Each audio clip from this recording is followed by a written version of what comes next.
As I'm just introducing you to Geometry 1, which is based on your, I suppose, kind of things that you've come across already, like lines, angles, shapes, So the first thing I'm going to introduce you to is the learning outcomes, right? So this is chapter 4 in your books, and it's learning and understanding basic concepts of geometry and geometry notation is one of them.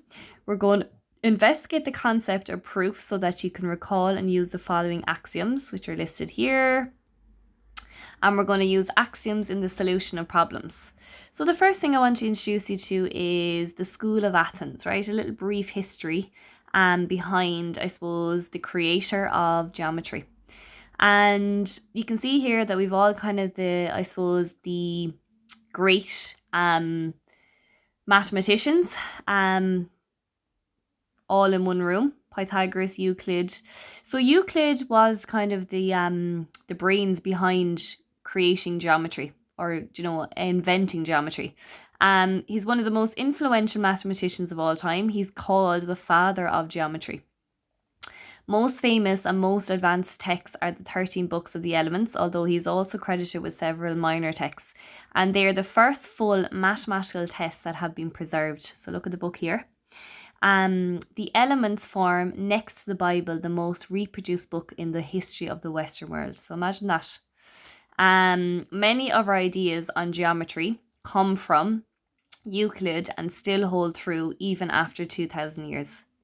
Surveyors, engineers, designers of computer games require understanding of geometry. So in case you're wondering, why do we have to study geometry? So if you were to go into something like surveying, engineering, designing of computer games, they all require geometry.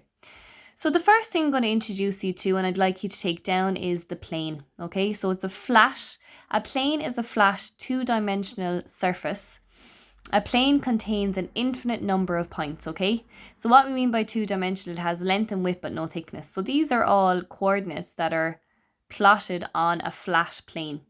A point is a location or position on a plane. It has no dimension and is denoted by the capital letter and a dot, okay? So if you're plotting points on a plane, you plot them with a dot and a capital letter to represent it.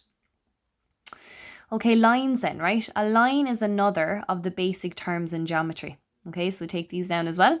We may think of a line as a straight line that we might draw with a ruler on a piece of paper, except that in geometry, a line extends on forever and ever and ever in both directions. So we can write the name of a line passing through two different points A and B in two ways. By naming 2 points in it, example AB or BA.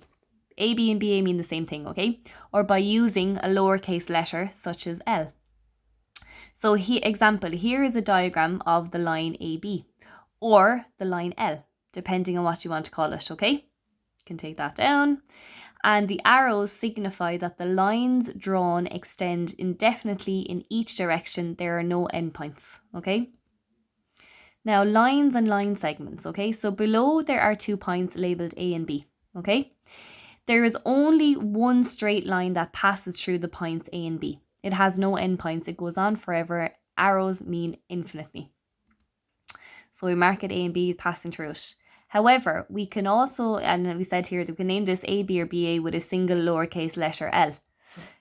Okay, a line beginning at the point A and ending at the point B is called a line segment, right? So while a line continues on into infinity, when it passes through points here like this, these are called line segments. So a line segment is part of a line. A line is something that goes on, the arrows represent that it goes on into infinity. We can't measure a line, but we can measure a line segment, okay? So the line segment AB here, it is written as square brackets AB or square brackets BA. It is part of a line and it has 2 endpoints. So because it has 2 endpoints, we can measure it, okay? So like here, that's a line segment. This triangle is made up of 3 line segments. Here we have a line segment A to B, we can measure that. We've line segment A to C and we've line segment B to C, and we can measure all of those. Rays then, so what is a ray? So this is another keyword. So you might open up a keyword column and put this in as well as the other one. So a line segment so far, and the plane and rays. So a line that starts at the point A and continues on passing through B is called the ray, right? Now, how we represent or denote a ray is that we have a straight bracket on the starting point being A. Just beside that, B, there's only one bracket. It goes on to infinity and is part of the line that has one endpoint. It is sometimes called a half line.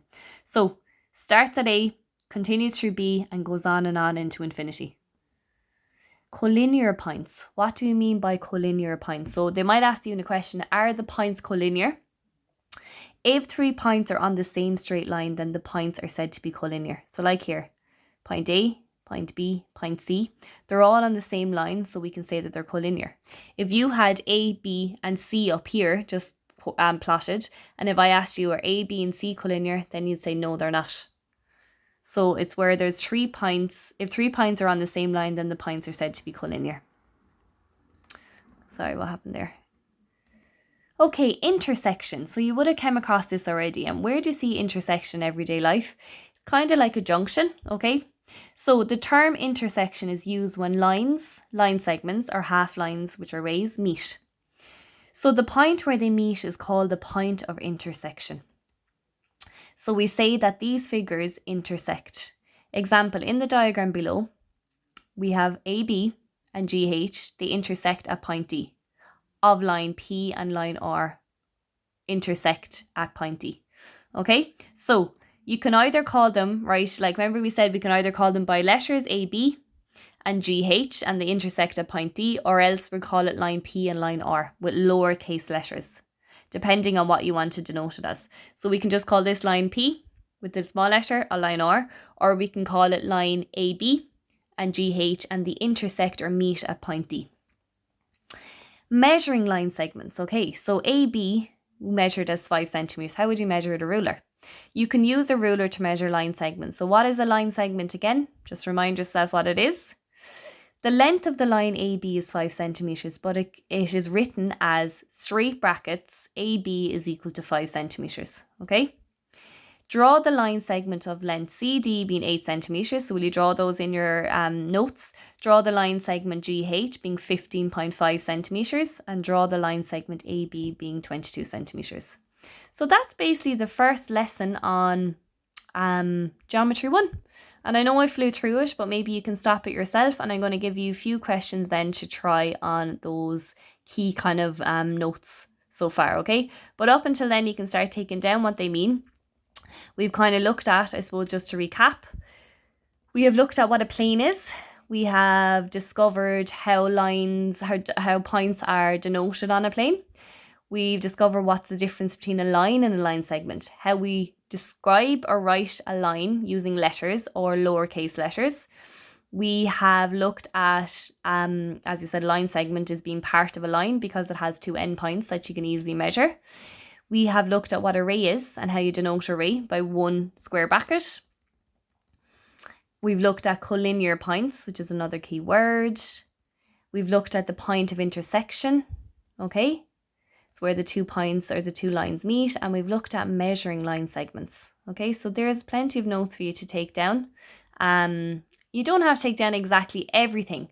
Do you know, like say for example, when you are talking about the point of intersection, I've kind of went into a good bit of detail there, but you could just basically say the term intersection is when is used when line segments or half lines meet, and then you could give an example. Okay, you don't have to take down just use your own initiative, I suppose, on what you need to take down. But I suppose write down a point in every key concept that we've looked at. Okay, and I'll give you a few questions trying those.